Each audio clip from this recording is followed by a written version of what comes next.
Nous voilà à la deuxième partie de cette leçon sur la nuque, la mâchoire, les yeux en relation avec l'équilibre. Donc vous êtes allongé et vous prenez le temps d'observer votre espace buccal. Vous roulez la tête à droite et à gauche.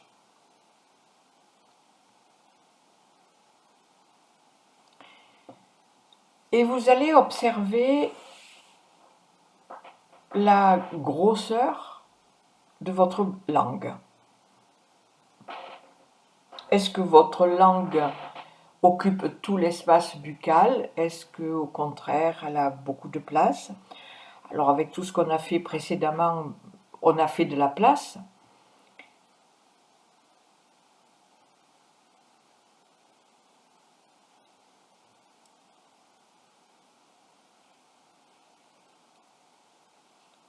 Alors, vous allez venir poser votre langue sur la dent du milieu en bas. Et vous imaginez que votre langue est un pinceau et que ce pinceau a décidé de peindre toutes les dents entièrement, c'est-à-dire à l'intérieur, à l'extérieur, sur le dessus. Et vous allez commencer avec votre langue, pinceau, à peindre l'intérieur, l'extérieur, le dessus, le dessous de chaque dent vers la droite. Et comme tout à l'heure, vous faites de dent en dent. Donc on est à droite. Hein.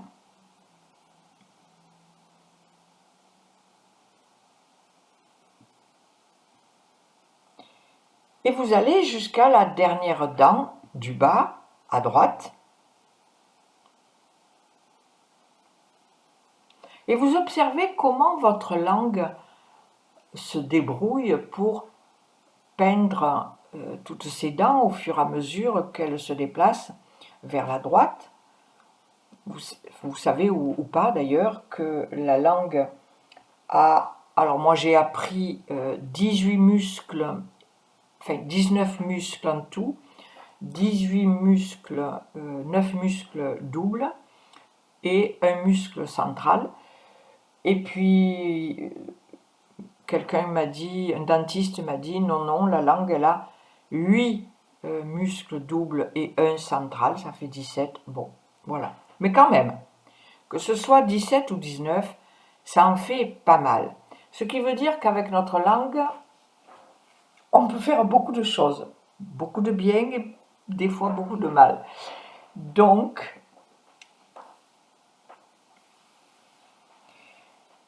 on essaie de sentir comment on utilise ou pas ces 17 ou 19 muscles. Quand vous arrivez à la dernière dent du bas, eh bien passez à la dernière dent du haut, à droite, et faites la même chose pour revenir au milieu, en haut. Peignez bien toutes les dents. Si vous manque une dent, eh bien faites comme si elle était là.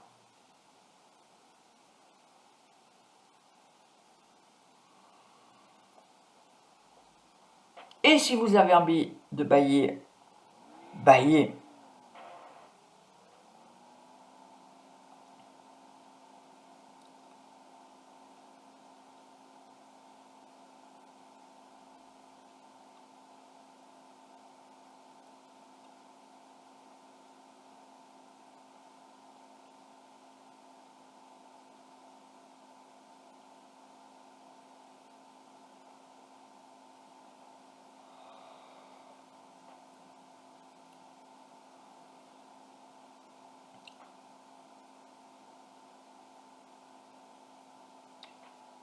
Quand vous êtes revenu au point de départ,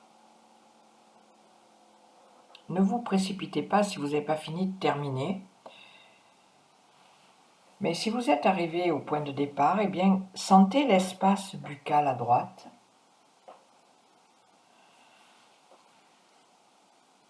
Sentez l'œil droit.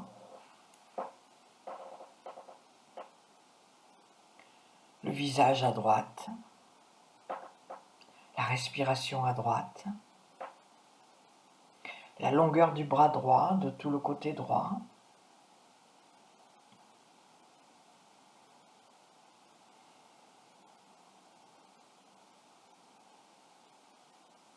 Roulez la tête à droite.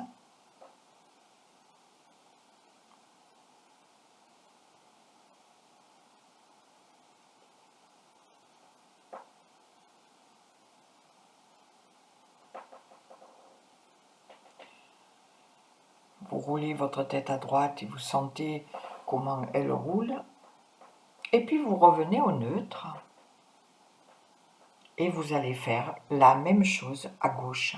Vous repartez de la dent du milieu en bas et vous peignez chaque dent, intérieure, extérieure, dessus, dessous, à gauche, en vous déplaçant de dent en dent vers la gauche, jusqu'à la dernière dent du bas, à gauche.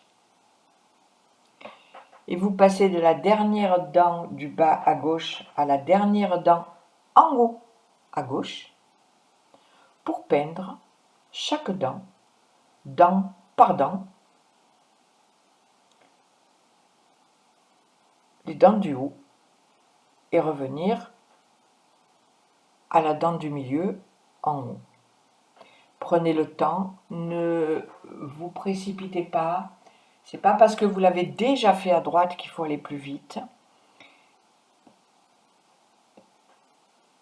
Vous êtes en train de ranimer, raviver, réveiller, redonner du mouvement et de la vie à des muscles qui ne bougent peut-être pas depuis très longtemps.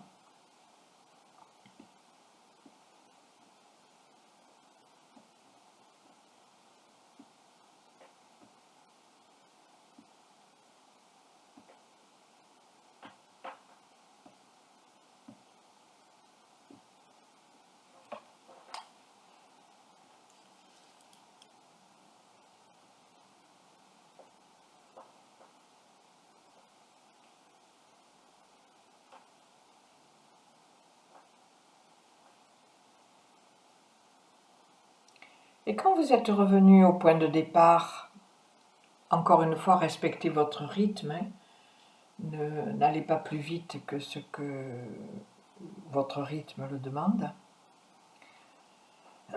Mais quand vous êtes arrivé au point de départ, eh bien faites toutes les observations à gauche.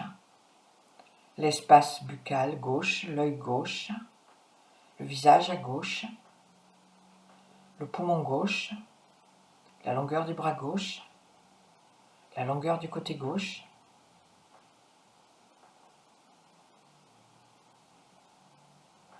Et puis vous roulez la tête à gauche.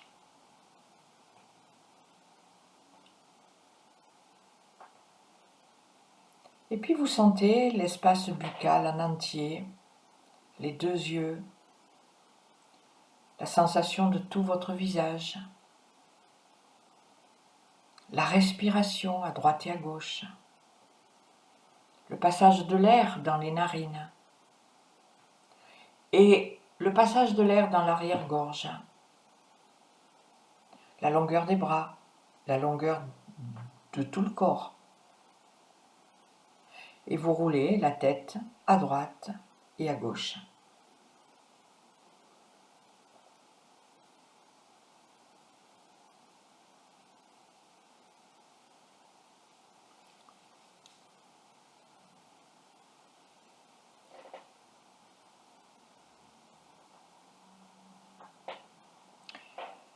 Alors maintenant, vous allez fermer la bouche.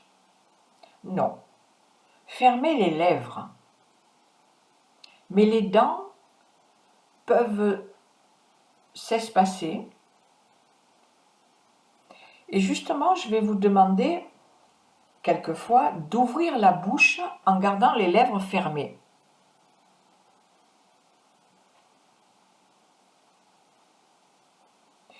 Et essayez d'aller jusqu'au bout du mouvement confortablement et sentez ce qui se passe dans les oreilles encore.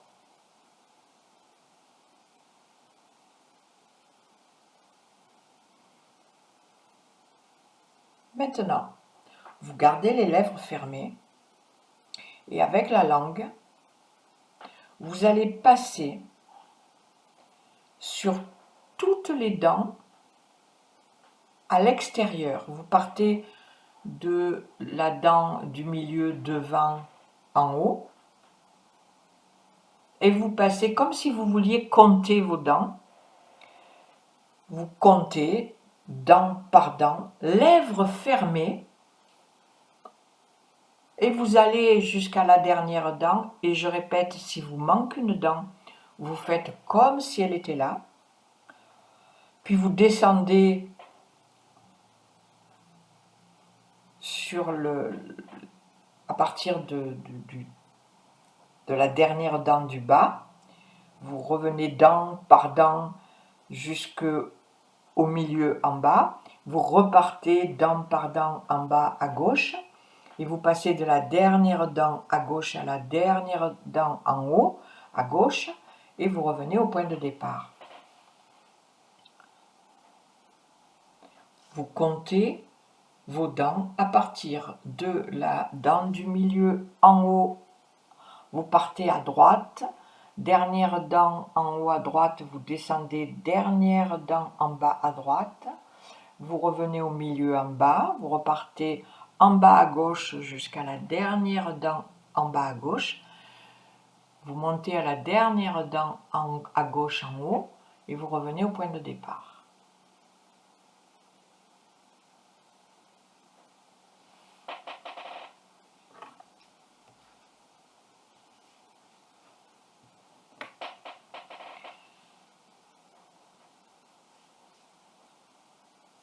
Et quand vous êtes revenu au point de départ, eh bien vous repartez en sens inverse. Vous comptez, parce que peut-être que vous en avez oublié en route, vous comptez les dents du haut à gauche jusqu'à la dernière dent du haut à gauche. Vous descendez à la dernière dent du bas à gauche, vous revenez au milieu.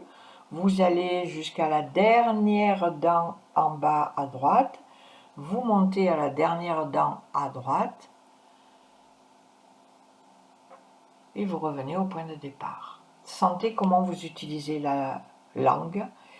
Les lèvres sont fermées, les dents évidemment sont ouvertes parce que je vous rappelle que c'est sur le devant des dents, pas l'intérieur, trop facile. Et comment vous utilisez ces 19 ou 17 muscles de la langue.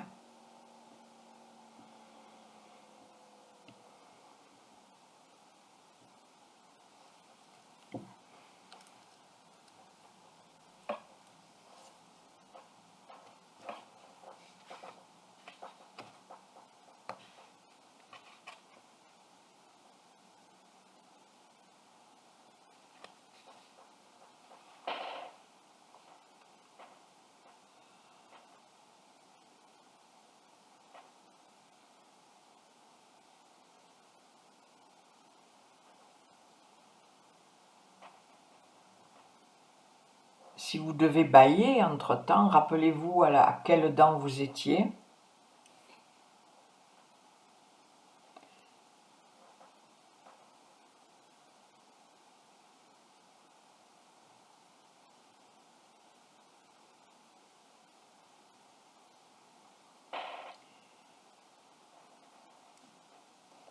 Et quand vous êtes revenu, donc vous vous pressez toujours pas, hein, vous gardez votre rythme.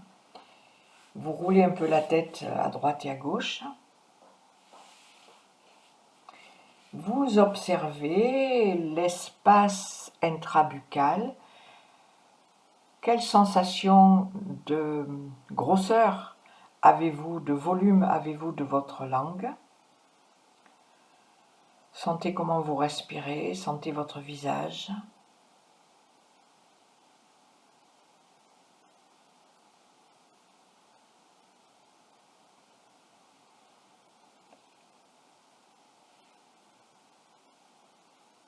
Reposez-vous un petit peu.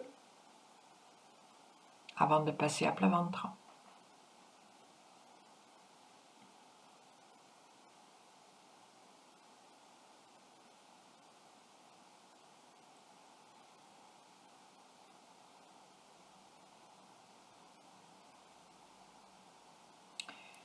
Et vous venez à plat ventre.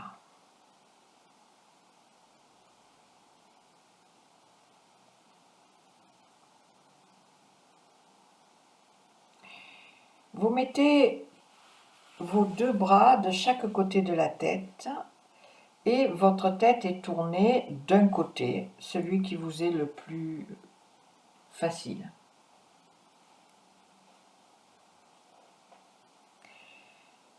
Maintenant, sans bouger la tête pour l'instant, vous allez, les lèvres jointes, allonger vos lèvres comme si vous vouliez faire un baiser à votre bras qui est en face.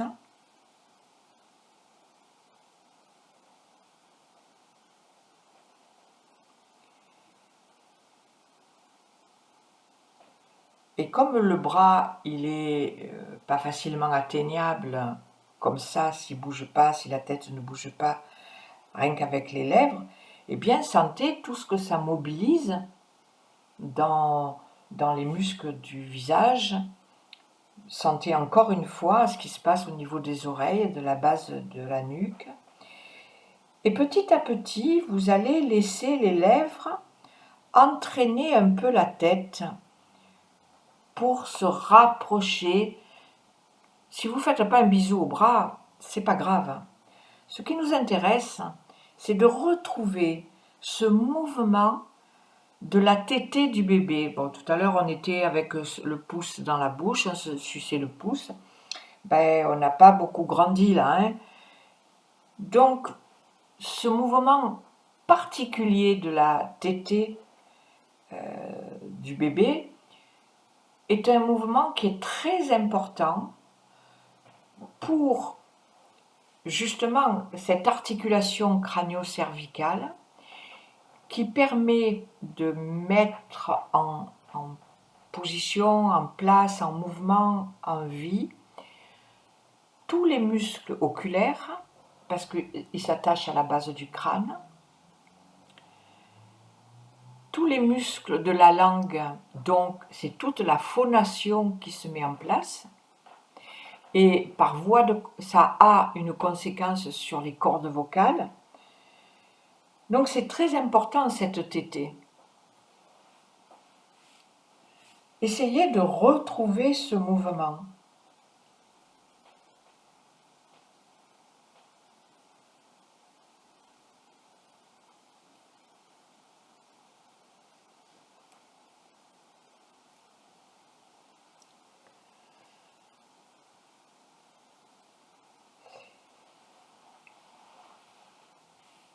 Et puis vous laissez vos lèvres, votre tête, vous restez dans cette position mais vous vous reposez un peu.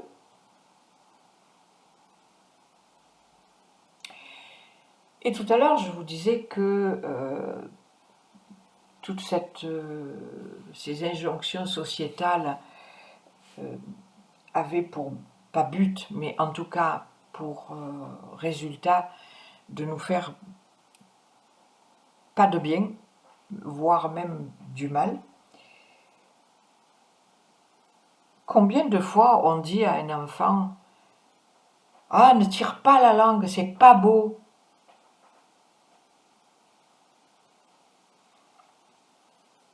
Eh bien, vous savez ce qu'on va faire? On va tirer la langue.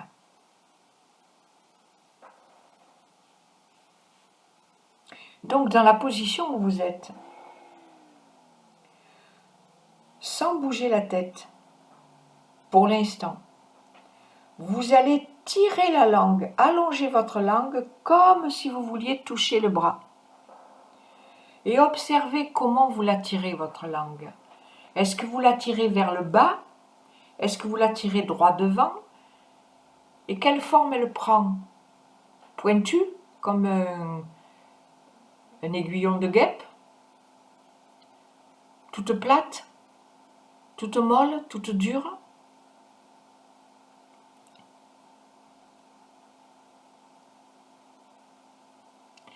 Et où est-ce que vous sentez la limite qui fait que vous ne la tirez pas plus longue? Ne forcez pas, ce n'est pas une invitation à faire plus. Je vous demande où est-ce que vous sentez la limite. Est-ce que c'est au niveau du frein, ce qu'on appelle le frein de la langue, sous la langue? Ou est-ce que c'est dans l'arrière-gorge, au niveau de la racine de la langue?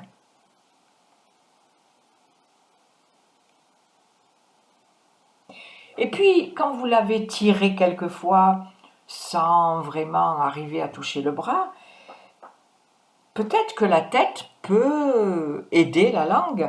Donc, vous tirez la langue comme pour toucher le bras, et vous laissez la langue attirer la tête vers le bras. Mais c'est la langue qui tire la tête. C'est pas la tête qui pousse la langue. Et si vous ne touchez pas le bras, personne ne va en mourir.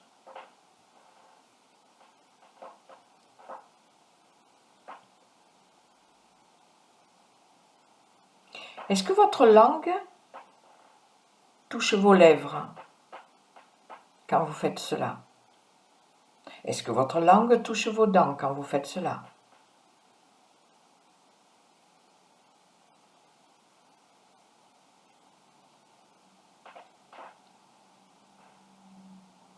Alors vous allez continuer à faire la même chose, mais sans que votre langue ne touche ni les lèvres ni les dents. Qu'est-ce que vous êtes obligé de faire et qu'est-ce que ça change? Respectez les tensions, surtout au niveau du frein de la langue.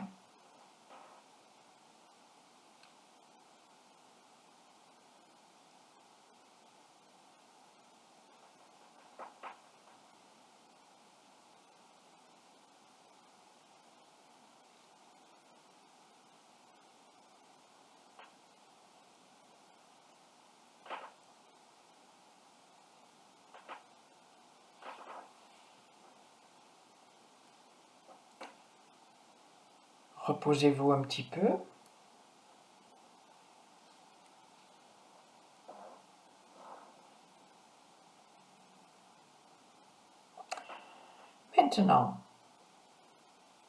Maintenant que vous avez bien allongé votre langue, que vous avez bien tiré votre langue, vous allez faire le contraire. C'est-à-dire, vous allez retirer votre langue, un peu comme un escargot qui rentre dans sa coquille, mais sans l'enrouler, hein. Vous la retirez comme si vous vouliez que l'arrière de la langue vienne toucher le fond du crâne et repousse la tête vers l'autre bras.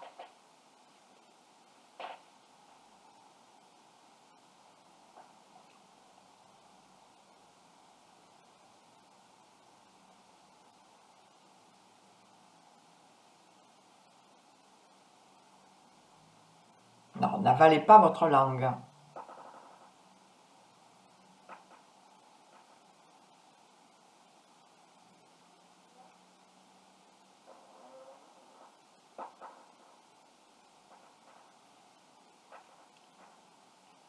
Et quand vous avez fait ça plusieurs fois, eh bien vous allez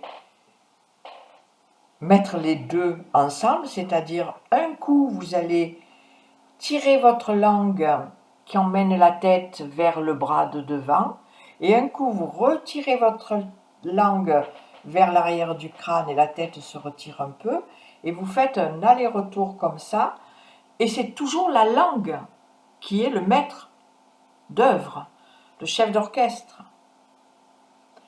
Et on retrouve en exagéré le mouvement de la tétée du bébé.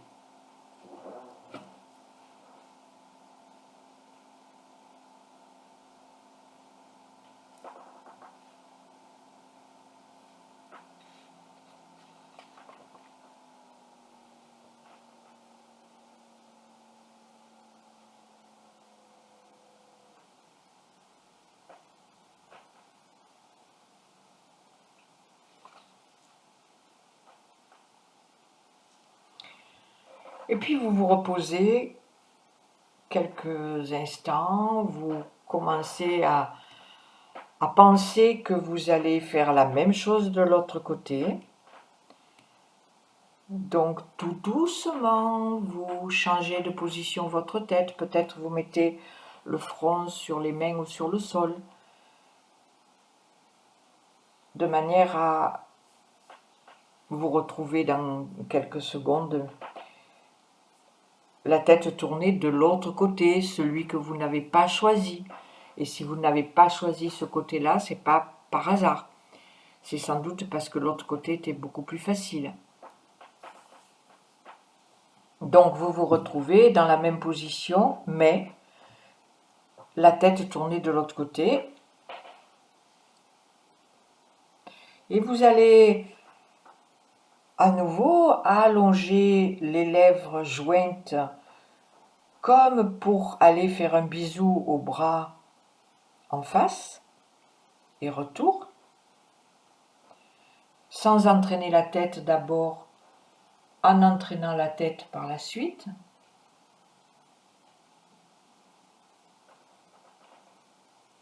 Et essayez de sentir, comme c'était le pas bon côté pour vous apparemment, est-ce que ce que vous avez fait de l'autre côté semble avoir amélioré quelque chose? Ce qui est certain, c'est que la recherche de ces nouvelles sensations, la découverte, je dirais, de ces nouvelles sensations, vous permet, là, quand on fait le deuxième côté, d'être plus précis, je dirais presque savoir ce qu'on cherche plus précisément.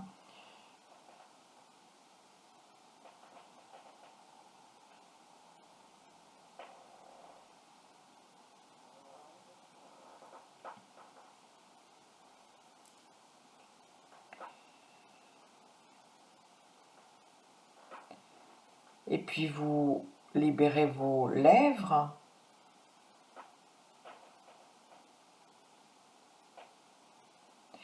Et vous allez commencer à tirer votre langue, à allonger votre langue comme pour toucher le bras, sans la tête d'abord. Et puis au bout de quelques mouvements, eh bien, vous laisserez la langue attirer un peu la tête vers le bras, mais je répète, c'est vraiment la langue qui demande à la tête assistance. C'est pas la tête qui arrive et qui dit bah allez, c'est bon, je te pousse et tu y vas. Non, non. Parce que ce qu'on cherche, c'est vraiment à libérer toutes ces attaches musculaires du fond de la gorge, de la langue qui s'attache, aussi curieux que ça paraisse, dans la base du crâne, là où viennent s'attacher à peu près aussi les muscles des yeux. Donc tout ça c'est lié. Les deux premières vertèbres cervicales, l'articulation de la tête du crâne sur la colonne vertébrale, les muscles oculaires et les muscles de la langue.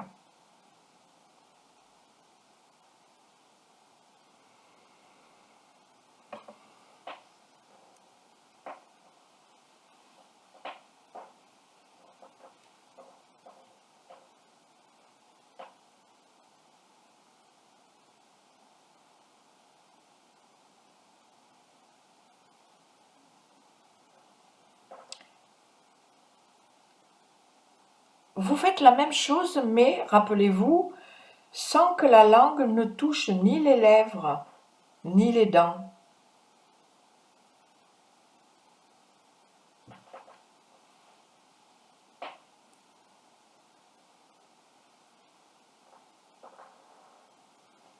Ce qui veut dire que la bouche est un peu plus ouverte. Et peut-être que ça change des choses.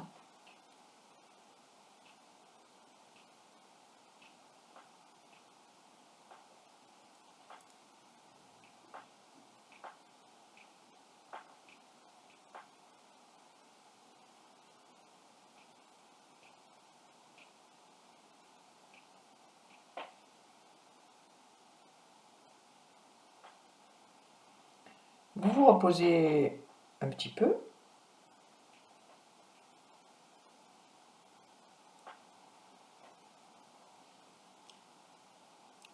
Vous allez faire non pas la même chose, le contraire. C'est-à-dire que la langue va se retirer comme l'escargot qui rentre dans sa coquille, sans se retourner, sans l'avaler. Et c'est un peu comme si, en se retirant, elle poussait le crâne vers l'autre bras, vers l'arrière.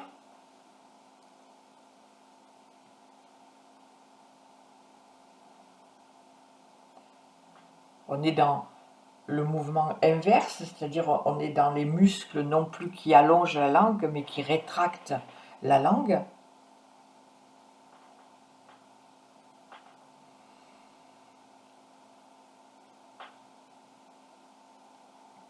Et puis vous allez faire ce mouvement de la langue qui va un coup s'allonger comme pour toucher le bras en face et emmener un peu la tête, et un coup se rétracter, se retirer, comme si c'était l'arrière du crâne qui voulait aller toucher l'autre bras derrière. Et sentez tout ce qui se passe, évidemment dans la base de la langue, mais la base du crâne aussi, la nuque, le dos peut-être, la mâchoire, comment vous respirez.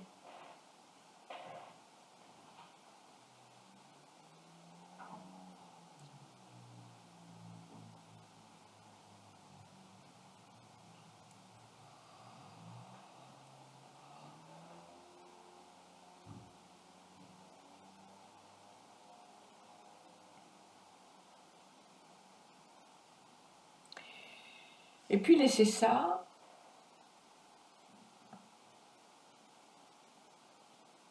Venez mettre votre front sur vos mains.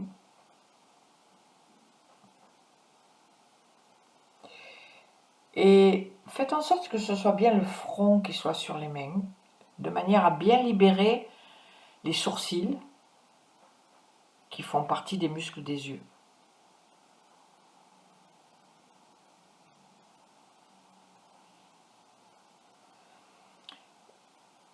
Et dans cette position, fermez les yeux si vous voulez, mais je pense que c'est mieux de les fermer.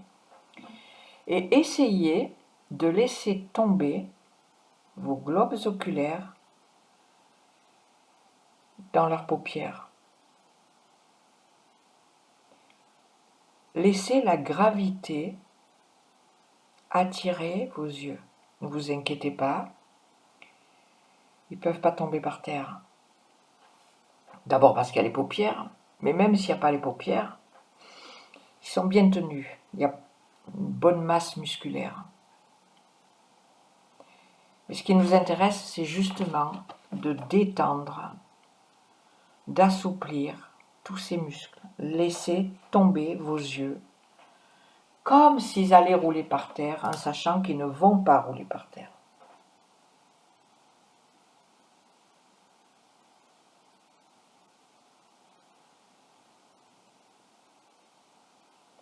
Est-ce que vous pouvez imaginer vos yeux qui pendent comme deux petits pendules au bout de leur fil?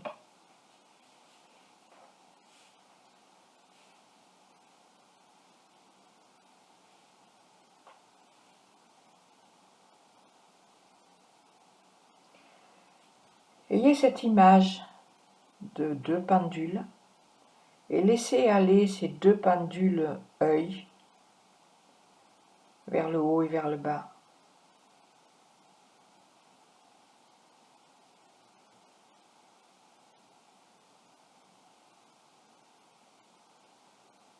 En respirant.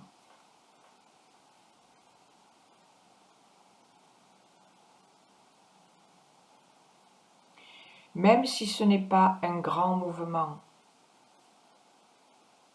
Ce qui nous intéresse, c'est lâcher le poids des yeux.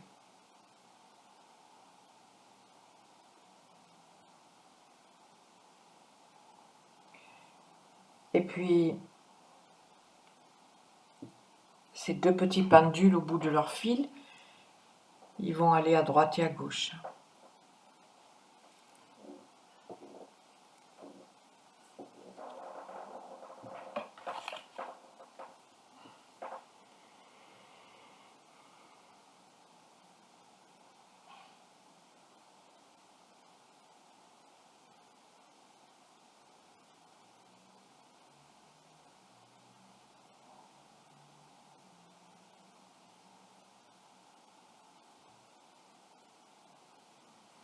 Et puis vous laissez les pendules revenir au neutre.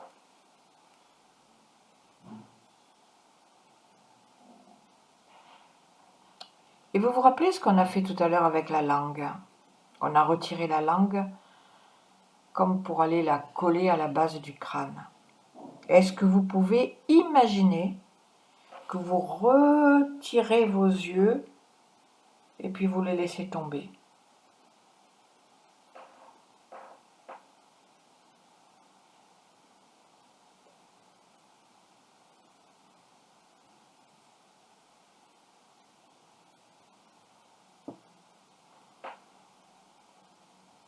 Et quand vos yeux sont retombés, vous les laissez pendre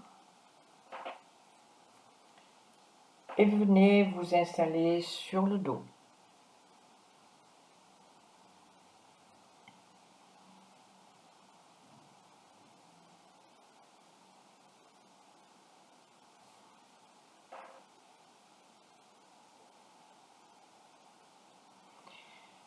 Quand vous êtes sur le dos, sentez vos appuis, roulez un peu la tête à droite et à gauche.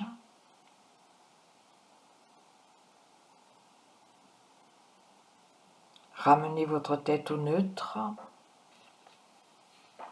et laissez tomber vos yeux dans leur orbite.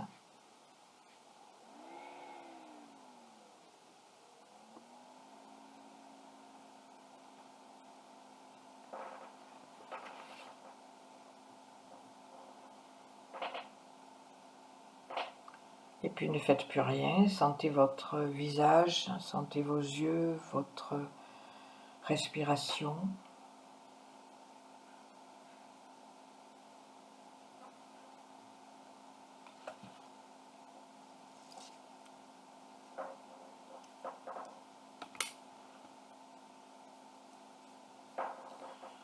Vous roulez sur le côté, vous venez vous mettre debout.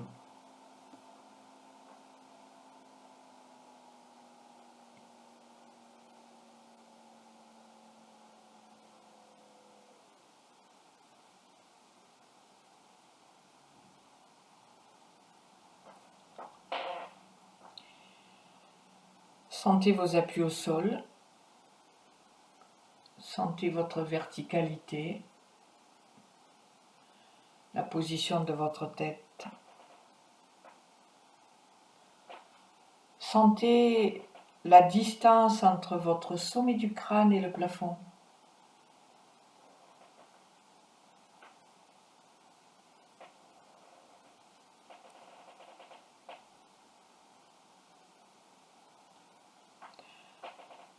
Observez où est-ce que se porte votre regard maintenant.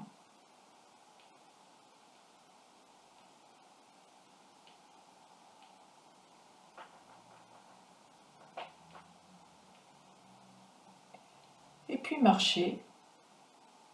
Sentez où vous regardez en marchant, comment vous respirez, où se trouve votre langue. Est-ce que vos dents sont desserrées?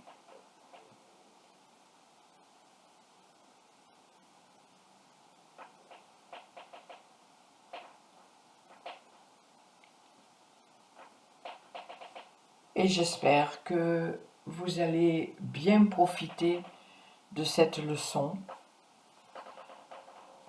Vous pouvez vraiment améliorer des choses aussi au niveau des yeux, mais aussi de la mâchoire, des oreilles, de la capacité à avaler.